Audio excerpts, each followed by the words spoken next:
اتاری ہے، میں کے پی کے ہری پور سے بات کر رہا ہوں۔ خلیل احمد بھائی سے ایک سوال تھا، میرے بیٹے ہیں محمد فصیح الدین اتاری، عمر 13 سال ہے، مدرسہ مدینہ سے کر رہے ہیں نا، تو 1.5 ماہ سے کھانسی، ہم نے ان کا الٹرا ساؤنڈ، ایکس رے، تقریباً تمام ٹی بی ٹیسٹ وغیرہ سارا کچھ کروایا، ان کی کھانسی نہیں بند ہو رہی۔ ڈاکٹرز کہتے ہیں یہ الرجی ہے نا، مختلف میڈیسن ہم چینج کر رہے ہیں، ڈاکٹر بھی چینج کر رہے ہیں، ان کی مدرسے سے کافی چھٹیاں بھی ہو گئی ہیں۔ خلیل احمد بھائی کائنڈلی ریکویسٹ کی کہ جنہیں کوئی کھانسی کا کوئی ہمیں کوئی علاج بتا دیجیے گا، میرے بچے کی بہت زیادہ چھٹیاں ہو گئی ہیں۔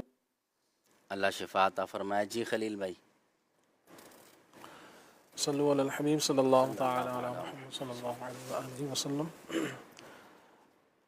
ایک ویسے تو کئی اقسام کی کھانسی ہوتی ہے، بعض اوقات خشک کھانسی ہوتی ہے، بعض اوقات بلغمی کھانسی ہوتی ہے، تو اس میں ایک جنرلی علاج عرض کر دیتا ہوں، وہ یہ ہے کہ کشمش تقریباً 21 کشمش لے لیں اور تقریباً 7 بادام لے لیں، تو رات کو سوتے وقت جو ہے نا ان کو کھلا دیں۔ اور اسی طرح سے آج کل جیسے انگور کا موسم ہے، میٹھے انگور صبح و شام تھوڑے تھوڑے جیسے کھلا دیں۔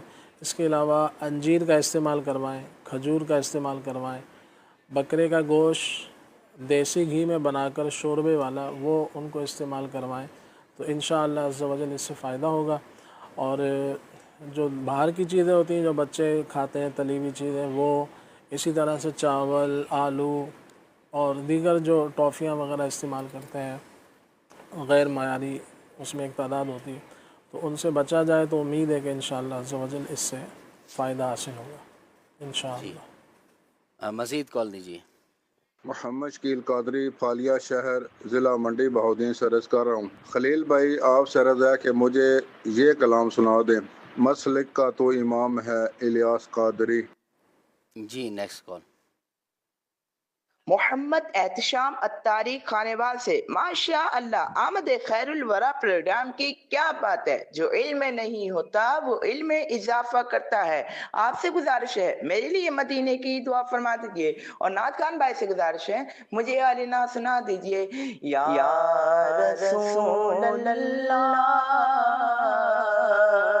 یا حبیب اللہ، پکارو یا رسول اللہ، یا حبیب اللہ، تم کر کے ان کا چرچا اپنے دل چمکاؤ، اونچے میں اونچا نبی کا جھنڈا، اونچے میں اونچا نبی کا جھنڈا، عظمت والا نبی کا جھنڈا، گھر گھر میں لہراؤ، پکارو یا رسول اللہ، یا حبیب اللہ۔ سرکار کی آمد مرحبا، دلدار کی آمد مرحبا، قیدار کی آمد مرحبا، جزاک اللہ خیرہ۔ ماشاءاللہ یہ تو کلام آپ نے سنا دیا ہے۔ اللہ رب العالمین آپ کی آواز میں مزید سوز و رقت برکتیں عطا فرمائے، اور والدین کے ساتھ، پیر و مرشد کے ساتھ، دوست احباب کے ساتھ اللہ رب العالمین بار بار آپ کو در مصطفیٰ کی حاضری عطا فرمائے۔ اگلی کال دیجیے۔ محمد ارسلان اتری، مدینہ الاولیاء ملتان شریف سے بات کر رہا ہوں۔ ماشاءاللہ سے آمد خیر الورا سلسلہ بہت پیارا چل رہا ہے۔ خلیل بھائی آپ سے عرض کہ ابھی والا کلام سناتے، اعلیٰ سے اعلیٰ رفعت والے صلی اللہ تعالیٰ علیہ وآلہ وسلم۔ ماشاءاللہ جی نیکسٹ۔ میرا نام علی حیدر ہے، میں میاں چنو سے بات کر رہا ہوں۔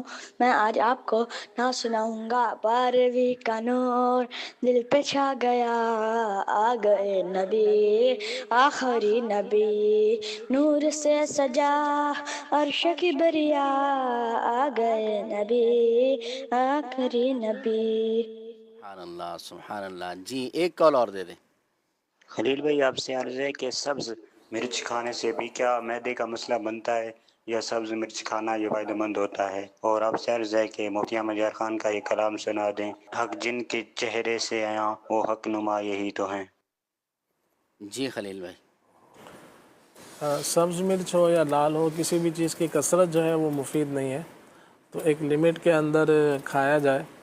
تو باقی یہ ہے کہ بازار سے جو پسی ہوئی لال مرچیں جو ہم لوگ خریدتے ہیں، تو اس میں بہتر یہ ہے کہ آپ اس کی جگہ اگر ہری مرچ استعمال کر رہے ہیں تو آپ کو اس میں زیادہ عافیت ہے، لیکن کھانا ہمیں سادہ ہی چاہیے، کالی مرچ میں بنا لیں یا سفید مرچ جو دکنی مرچ ہوتی ہے وہ بھی، اسی طرح سے جو آپ نے گرین سبز مرچ جو ہے یہ بھی مفید ہے، ان کے فوائد بھی ہیں اپنی جگہ، لیکن ایک حد کے اندر آپ اس کو لے سکتے ہیں۔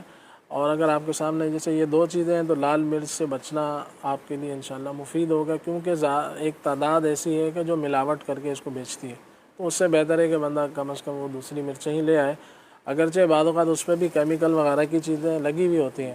تو سبزیوں میں یہ احتیاط ہے کہ جب بھی آپ سبزی لائیں، مرچیں لائیں، کوئی بھی اس طرح کی جو پکانے کی ہے، تو احتیاط یہ ہے کہ آپ اس کو تھوڑا سا پانی گرم کر کے اس میں تھوڑا سا نمک ڈال لیں اور وہ چیزیں اس میں بھگو دیں، ہلکا سا نمک ڈال لیں یا بغیر نمک کے گرم پانی میں 10-15 منٹ اس کو بھیگی رہنے دیں، اس کے بعد اس کو نکال کے دوبارہ اس کو صاف پانی سے دھو لیں، تو انشاءاللہ اس طرح سے کیمیکل کے جو اثرات ہوتے ہیں تو وہ اللہ نے چاہا تو کسی حد تک اس میں کمی آ جائے گی اور ہمارے لیے انشاءاللہ مفید ہوگا، بجائے اس کے کہ ہم وہ ایسا نہیں کہ ہر لال مرچ والا بیچنے والا غلط ہوتا ہے، مگر یہ کہ جو ہو رہا ہے وہ ہم دیکھتے ہیں، تو اس لیے بہتر یہ ہے، اور خاص طور سے جو مریض ہے اس کو تو بہت زیادہ احتیاط کرنی چاہیے کہ بازاری اس طرح کے جو مسالے ہوتے ہیں تو بہتر ہے کہ خود گھر میں لا کے پیسیں، خواہ وہ ہلدی ہو، خواہ وہ دھنیا ہو، خواہ وہ زیرہ ہو، تو جب ممکن ہو تو گھر کے اندر ہی پیس لیں گے تو انشاءاللہ ملاوٹ والی چیزوں سے بچے رہیں گے۔ صحیح۔ آپ کی کچھ فرمائشیں بھی ہیں کلام کی، وہ بھی شامل کرتے ہیں، مگر آئیے اس سے پہلے اپنا ایک سیگمنٹ پروگرام میں شامل کرتے ہیں، داستان نور۔